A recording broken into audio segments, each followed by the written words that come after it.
नागपूरमध्ये आपण बघितलं गेले जवळजवळ 2.5 वर्ष अधिवेशन होऊ शकलं नव्हतं आणि त्याची कारणंही आपल्या सर्वांना माहीत आहेत की मोठ्या प्रमाणात देशातच नव्हे आंतरराष्ट्रीय स्तरावर संपूर्ण जगात जे करोनाचं संकट होतं आणि त्यामुळे जे निर्बंध आलेले त्याच्या अनुषंगाने आपल्यालाही काही निर्बंधाचं पालन करायला लागत होतं. परंतु आता महाराष्ट्र शासनाने जो निर्णय घेतला आहे आणि शासनाने नागपूरमध्ये 19 तारखेपासून अधिवेशन प्रस्तावित केलं आहे त्याचं सर्वांनीच स्वागत केलं आहे आणि निश्चितपणे नागपूरमध्ये हे अधिवेशन होणं अपेक्षित आहे आणि उचित आहे. त्यामुळे त्याचं आम्ही स्वागत करतो.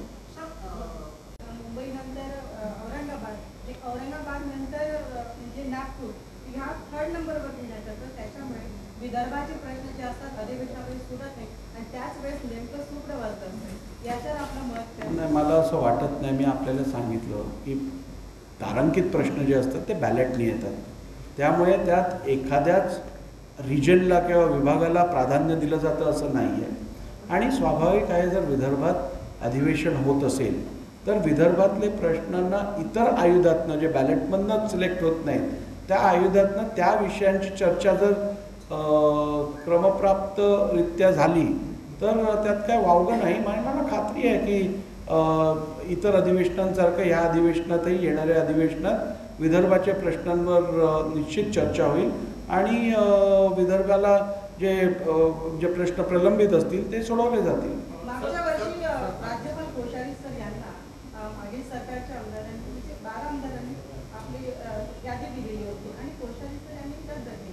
सभापती म्हणून आपली मत नाही. हा सरकारचा विषय आहे त्यामुळे हा माझ्या आधिपत्यात येणारा विषय नसल्यामुळे त्यावर मी काय भाष्य करणं अपेक्षित नाही आहे.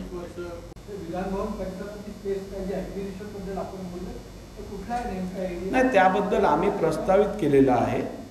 आम्ही प्रस्तावित केलं आहे की सध्या विधानभवनात जी जागा आहे ती कमी असल्यामुळे आपल्याला त्या संदर्भात इतर शासकीय जर जवळपास जागा असेल अथवा नसली तर ती कशी उपलब्ध करून घेता येईल या संदर्भात शासनाने त्वरित कारवाई करण्याची गरज आहे. हे आम्ही आज या चर्चेत आढळून आलो.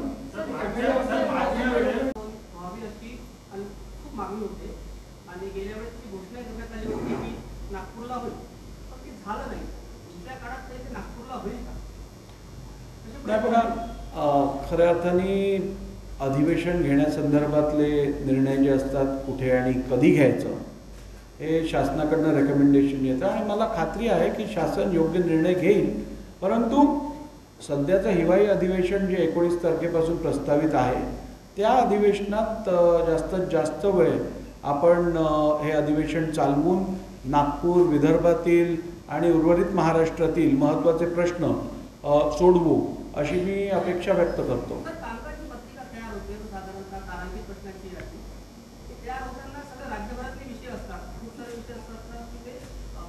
महाराष्ट्र आणि मुंबईचे संबंधित असतात. विदर्भात अधिवेशन होत आहे विदर्भातले प्रश्न प्राधान्यक्रमाने यावं अशा काही सूचना नाही. जे तारांकित प्रश्न असतात ते तर खरं बॅलेटनी येतात आणि त्यामुळे त्यात एकाच रिजनचे प्रश्न घेतले जातात किंवा मुंबईत जर अधिवेशन असेल तर केवळ मुंबई पश्चिम महाराष्ट्र एवढेच प्रश्न रिस्ट्रिक्टेड नसतात. बॅलेटमध्ये जे प्रश्न येतात त्यात बरेचसे विदर्भातले पण प्रश्न असतात. परंतु इतर आयुधातनं ज्या चर्चा होतात मग ते सत्ताधारी पक्षाचा ठराव असो अथवा विरोधी पक्षाचा प्रस्ताव असो अंतिम आठवडा प्रस्ताव असो त्यानंतर अर्धा तास चर्चा असतील या सगळ्या ज्या आयुधातून चर्चा होते त्यात स्वाभाविक आहे की नागपूरमध्ये अधिवेशन आहे विदर्भात अधिवेशन आहे.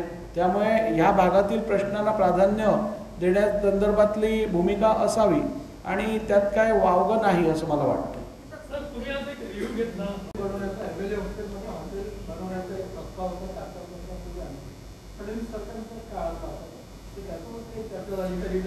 नाही. बघा आमदार निवास हे प्रामुख्याने आमदारांच्या अकॉमोडेशनसाठी असतं. आता नागपूरला आपलं अधिवेशन हे केवळ डिसेंबरमध्ये एरवी होत होतं आणि त्यामुळे कदाचित त्या खोल्यांची गरज रेग्युलरली आमदारांना नसल्यामुळे एखाद वेळी तसा प्रस्ताव होता असेल. परंतु माझं असं ठाम मत आहे की आमदार निवास हे आमदारांच्या अकॉमोडेशनसाठी असल्यामुळे प्राधान्य त्याच कामासाठी द्यायला पाहिजे आणि त्यानंतर कुठचाही वेगळा विचार झाला तर हरकत नसेल.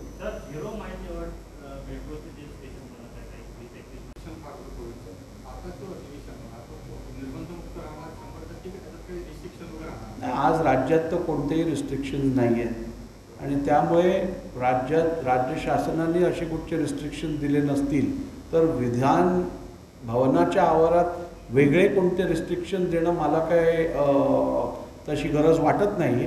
तरीही 19 तारखेपर्यंत जर परिस्थिती नॉर्मल असेल, त्यात काय बदल नसेल तर मला वाटत नाही कुठचे ॲडिशनल निर्बंध आपल्याला लावण्याची गरज लागेल. प्रमुख बिल काय काय प्रमुख बिलं तर खरं शासनाकडनं येतात, अजून तरी त्याची कोणती माहिती आली नाही आहे. पण आपण जर बघितलं तर कोविड काळात गेल्या 2 वर्षात अधिवेशनं ही अत्यंत ड्युरेशन त्याचं लहान होतं, म्हणजे कधी 2 दिवसाची होती, कधी 6 दिवसाची होती, कधी 5 दिवसाची होती. त्यामुळे मला निश्चित असं वाटतं की अनेक कामकाज हे पेंडिंग असेल आणि त्यामुळे या अधिवेशनात सरकार योग्य ती बिलं सादर करतील. 19 दिसंबर से प्रस्तावित है. बीएससी में तय होगा कितने समय के लिए चलेगा और बीएससी में इसकी रूपरेषा तय होगी.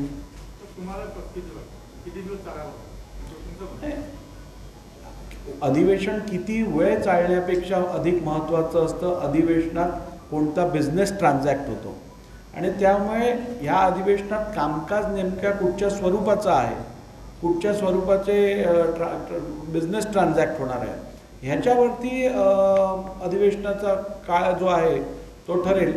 त्यामुळे शासनाकडनं एकदा कामकाजाचं स्वरूप मिळालं की त्यातनं निष्पन्न करता येईल नेमकी किती दिवस लागतील तो कामकाज पूर्ण करण्यासाठी.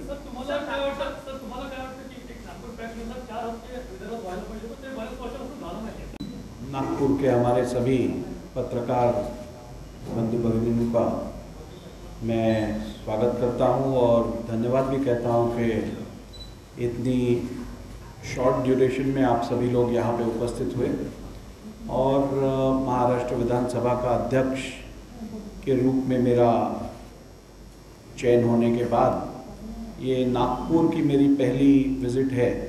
मराठीत बोलू का?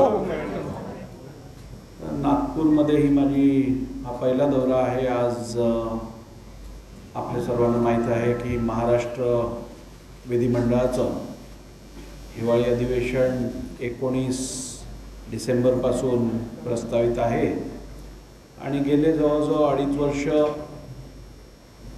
नागपूरमध्ये दरवर्षी जे आपलं हिवाळी अधिवेशन व्हायचं ते करोनामुळे म्हणा काही कारणास्तव होऊ शकलं नव्हतं आणि त्यामुळे जवळजवळ 2-2.5 वर्ष विधान भवनातील ॲक्टिव्हिटी म्हणा, आमदार निवासाची एकूण परिस्थिती ह्या सगळ्याचा आढावा घेणं अत्यंत आवश्यक होतं आणि त्यामुळे या अधिवेशनाची पूर्वतयारी म्हणून आढावा बैठक आज आम्ही विधान भवनात घेतली. त्या आढावा बैठकीत संबंधित अधिकारी होते, विधान भवनातील सोयीसुविधा, त्याचबरोबर आपल्या सर्वांना माहिती आहे मोठ्या संख्येने इकडे कर्मचारी वर्गही नागपूरमध्ये अधिवेशन काळात दाखल होतो आणि त्यांची सोयीसुविधा, त्याचप्रमाणे आमदार निवास जे आहे तिथे पहिली इमारतीचं रेनोव्हेशन झालेलं आहे, परंतु दुसरी, तिसरी आणि चौथी इमारत जी आहे त्याचं काम अजूनही शिल्लक होतं. त्यामुळे त्या कामाला पण वेग देण्याकरता आणि योग्य त्या सुविधा उपलब्ध होतील याची खात्री करून घेण्यासाठी आज मी नागपूरमध्ये दाखल झालो आणि नागपूरचा हा दौरा जो आहे तो सकाळपासून आम्ही रवी भवन असो, आमचं नागभवन असो, आपलं MLA हॉस्टेल असो, विधान भवन परिसर असो, या सगळ्याची पाहणी करून आत्ताच तो दौरा संपवला आहे आणि आता आपल्या पत्रकार मित्रांनी जी इच्छा व्यक्त केली की आपली ही नागपूरचा पहिला दौरा आहे अध्यक्ष म्हणून नियुक्त झाल्यानंतर, त्यामुळे तुमच्याबरोबर सहज चर्चा आणि गप्पा मारण्यासाठी आज इकडे उपस्थित आहे. परत एकदा तुम्ही सर्वजण इतक्या मोठ्या संख्येने इकडे आलात, उपस्थित राहिलात, त्याबद्दल आपले आभार मानतो. आणि आता वाटतं आपल्याला आता गप्पा चर्चा करायला हरकत नाही.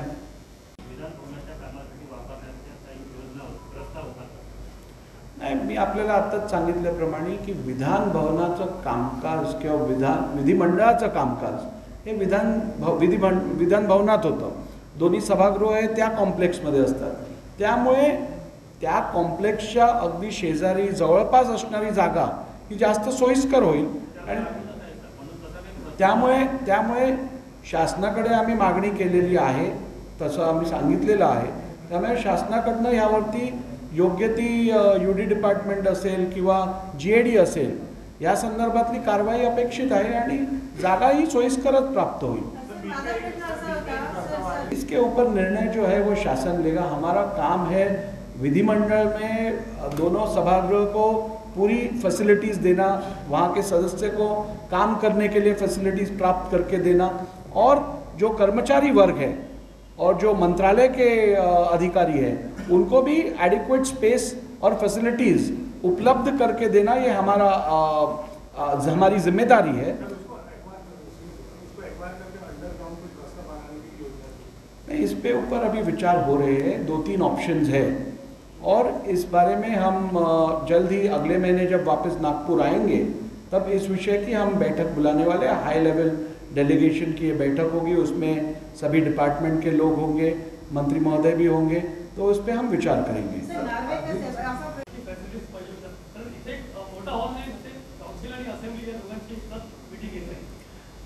आपण मांडलेला मुद्दा रास्त आहे आणि काही इन्फ्रास्ट्रक्चर डेव्हलपमेंट आपल्या असेंब्लीच्या किंवा विधिमंडळाच्या आवारात होणं अपेक्षित आहे, विधानभवनाच्या आवारात होणं अपेक्षित आहे. आणि त्याचप्रमाणे आपण जर बघितलं तर आज आम्ही अपग्रेडेशन ऑफ ऑडिओ सिस्टम म्हणजे डायरेक्ट ट्रान्स्क्रिप्ट होण्यासंदर्भात ऑडिओ सिस्टम ही विधिमंडळातल्या दोन्ही सभागृहात आपण बसवण्याची गरज आहे, याबद्दल शिफारस केली आहे. त्याचप्रमाणे दालनं जी कमी पडत होती ती दालनं पण आपण वाढवण्यासंदर्भातली कारवाई चालू केली आहे. नवीन 11 मंत्र्यांची दालनं पण तिकडे बनवण्यात आली आहे. त्याचप्रमाणे आपण आता बघितलं असेल की जागेची कमतरता असल्यामुळे आपल्याला आता ॲडिशनल स्पेस क्रिएट करायची गरज आहे.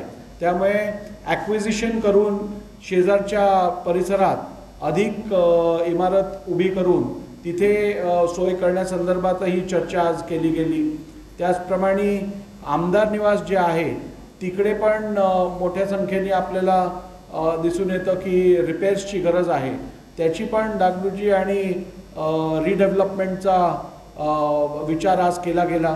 त्याचप्रमाणे आपण बघितलं तर विधान भवनातील मोठा एक सेंट्रल हॉल जो आपण म्हणतो तशी सोय करण्याची गरज आहे आणि त्याचं पण प्रस्तावित आहे काम. ते पण आपण येणाऱ्या काळात अधिक वेगाने करणार आहोत. त्यामुळे नागपूर विधान भवनमधल्या ज्या सुविधाची कमतरता आपल्याला आज जाणवून येते त्या सगळ्या सुविधांना आपण येणाऱ्या काळात प्राधान्य देऊन लवकरात लवकर त्या पूर्ण करण्यासंदर्भातली कारवाई करणार आहोत.